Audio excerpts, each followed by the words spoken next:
नमस्कार मित्रांनो, आपण पाहत आहात ॲग्रो विश्वा मराठी हे यूट्यूब चॅनल. आत्ताच्या क्षणाची सर्वात महत्त्वाची बातमी आपण पाहत आहात. नमस्कार शेतकरी बंधूंनो, मी तुमचा शेतकऱ्याचा मित्र विश्वनाथ दादा. आजचा हवामानाचा अंदाज देत आहे. आज कोणत्या भागामध्ये, कोणत्या जिल्ह्यामध्ये मुसळधार, अतिमुसळधार व हलक्या स्वरूपाचा पाऊस होईल याबद्दल सविस्तर व्हिडिओ असणार आहे. मित्रांनो, शेवटपर्यंत व्हिडिओ पाहत चला. आपण संपूर्ण महाराष्ट्राचे अपडेट देत असतो, त्यामुळं वेळ लागतो, खूप मोठा असतो व्हिडिओ, लक्षात घ्या. मित्रांनो, आज सगळ्यात महत्त्वाचं म्हणजे जे हवेचा दाब आहे तो महाराष्ट्रावरचा थोडा वाढलेला आहे. खाल्ल्या दक्षिण भारतातील जर आपण हवेचा दाबाचा विचार केला तर 110 ते 112 हेक्टोपास्कल एकदम खालच्या बाजूचा आणि केरळ, काही कर्नाटकच्या भागातला हवेचा दाब आहे. आणि तिथून पुढं महाराष्ट्रावर सध्या 110 ते 108 हेक्टोपास्कलचा दाब हा पश्चिम महाराष्ट्र आणि दक्षिण मराठवाड्याच्या काही भागामध्ये आहे. कोकणातील तळ कोकणात म्हणजे दक्षिणेकडच्या कोकणात तो दाबाचा हवेचा प्रेशर असेल आणि उर्वरित महाराष्ट्रात विदर्भ वगळता तो हवेचा दाब हा जवळपास 1006 ते 1008 हेक्टोपास्कलच्या आसपास आहे. म्हणजे हे थोडं धोक्याचं आहे. मित्रांनो, हवेचा दाब हा थोडा त्यातनं सुद्धा सापेक्ष विचार केला तर 1006 ते साधारणपणे 1006 ते वरचा दाब 1004 याच्या दरम्यान विदर्भ आणि छत्तीसगड मध्य प्रदेशच्या काही भागात असल्यामुळं सध्या देशात सर्वाधिक पाऊस हा तिथंच नोंदण्याचा अंदाज आहे सकाळच्या सत्रामध्ये. तर मित्रांनो, आपण सकाळच्या सत्रामध्ये पाऊस हा कुठं कुठं कसा असेल याची मी आधी एक दृष्टिक्षेप टाकूया. आणि दुपारच्या सत्रात, संध्याकाळच्या सत्रात बदल असतो मित्रांनो. सकाळचं तसं राहत असतं. कोकण किनारपट्टीलगत, मुंबईसह कोकण किनारपट्टीलगत पावसाचा जोर हा सकाळच्या सत्रामध्ये राहणार आहे. सर्वाधिक पावसाची नोंद ही कोकणात हर्षवर्धन,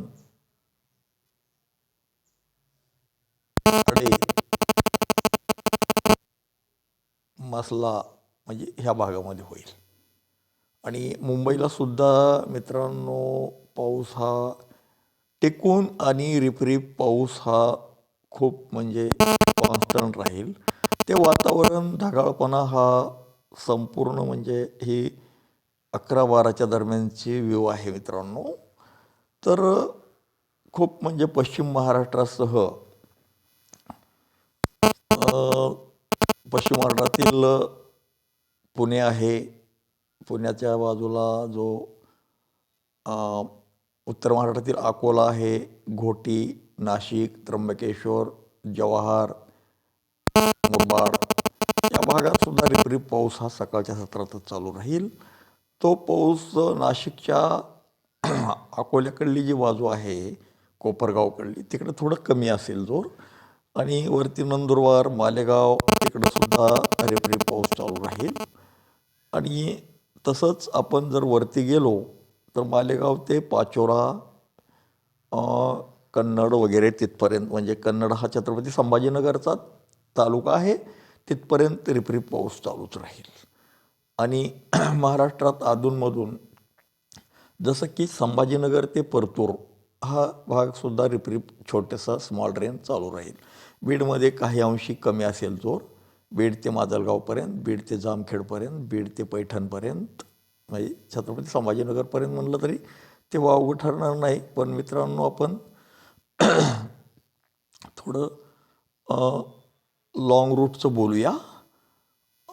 तर छत्रपती संभाजीनगरपर्यंत बीडपासून पाऊस हा थोडा कमी असेल सकाळच्या सत्रामध्ये.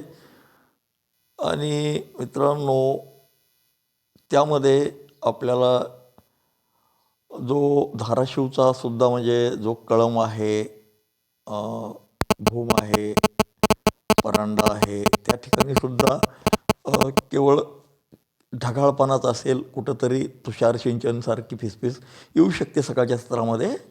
बार्शीला सुद्धा म्हणजे पावसाचा जोर हा सकाळच्या सत्रात कमीच राहील. उजनी लाभ क्षेत्रामध्ये करमाळा, इंदापूर कमीच राहील. पाऊस हा दौंडपासून जामखेडपर्यंत, म्हणजे परत मित्रांनो जो कर्जतपासून वरती श्रीगोंदा, परत गाडेगाव, गौडगाव, अहिल्यानगरपर्यंतचा तो परिसर, त्या ठिकाणी सुद्धा रिपरिप पाऊस चालू राहील. आणि मित्रांनो परत जर विचार केला तर धाराशिव ते लोहारा, तुळजापूर आणि औसा या दरम्यानसुद्धा रिपरिप पाऊस हा सकाळच्या सत्रातच राहणार आहे. लातूरला काही अंशी कमी असेल, पण ढगाळपणा असणारच आहे. मसला, लातूर, शिरूर आनंदपाळपासून उदगीर कडल्या बाजूला पावसाचा जोर वाढेल. उदगीर, औराद, शहाजान, परत मुखेड, हे नांदेडचा भाग आहे मित्रांनो. मुखेड वगैरे, आदलापूर, अहमदपूर आणि वरती पूर्णा, गंगाखेड या भागातसुद्धा म्हणजे रिपरिप पाऊस चालू राहील. नांदेडपासून बाजूला मित्रांनो पेठ, उमरी, नारेगाव, परत भोकर या परिसरातसुद्धा हलक्या स्वरूपाचा रिपरिप पाऊस चालू राहील. हिंगोलीच्या बाजूला औंढापर्यंत तो भाग जो आहे, आणि इकडे हिंगोलीच्या बाजूला जो अपोजिट बाजू म्हणजे थोडक्यात पुसदकडल्या बाजूलासुद्धा जो एक प्रकल्प आहे, धरण आहे, त्या धरणाच्या हिंगोलीकडल्याच बाजूला पावसाचा जोर हा बऱ्यापैकी राहील. तसेच शेगाव ला सुद्धा म्हणजे पाऊस राहणार आहे. आणि वरती जर आपण विदर्भाकडे गेलो थोडंफार तर आपल्याला पश्चिम विदर्भामध्ये पाऊस हा थोडा कमी असेल, पण तरी बी अकोट या भागात पाऊस राहणार आहे. मूर्तिजापूर, बुऱ्हाणपूर वगैरे मध्य प्रदेशातील त्या ठिकाणी पाऊस राहील. आणि वर्धाला सुद्धा पाऊस राहील. आत्ता पावसाचा जोर हा पूर्व विदर्भात कसा असेल याच्यावर आपण एक दृष्टिक्षेप टाकत आहोत. करंजा मुसळधार पाऊस होऊ शकतो मित्रांनो. वर्ध्यापासून नागपूरपर्यंत खूप जोराचा पाऊस राहील. नागपूर ते सौरसर, नागपूर ते सिलोरी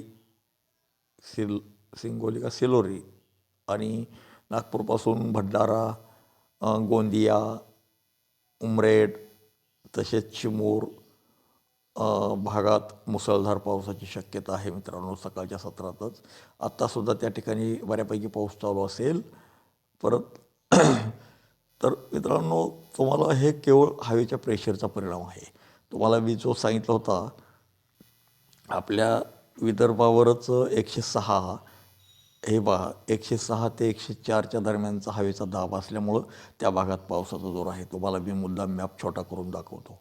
की असं नाही की असं ढगाकडे बघून अंदाज देणारे जे काय आहेत मोडकरी किंवा देखणे वगैरे, काय ही ढगातले पंजाब असे आहेत, त्यांचा तुम्ही म्हणजे जो अंदाज असतो तो वास्तवावर असतो. त्यांचा जे दिसतं तेच बोलतात, जे दिसतच नाही त्यांना त्यांची दृष्टी तिथपर्यंत जात नाही.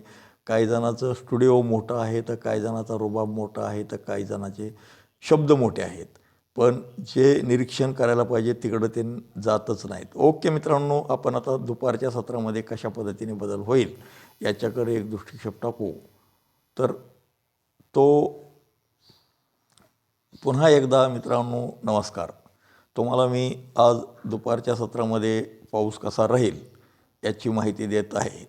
त्यापूर्वी आपणास एक विनंती करतो आहे, आपण आपल्या विश्वनाथ दादाचा ॲग्रो विश्व मराठी हे चॅनल सबस्क्राईब करा, बेल आयकॉन प्रेस करा, दादा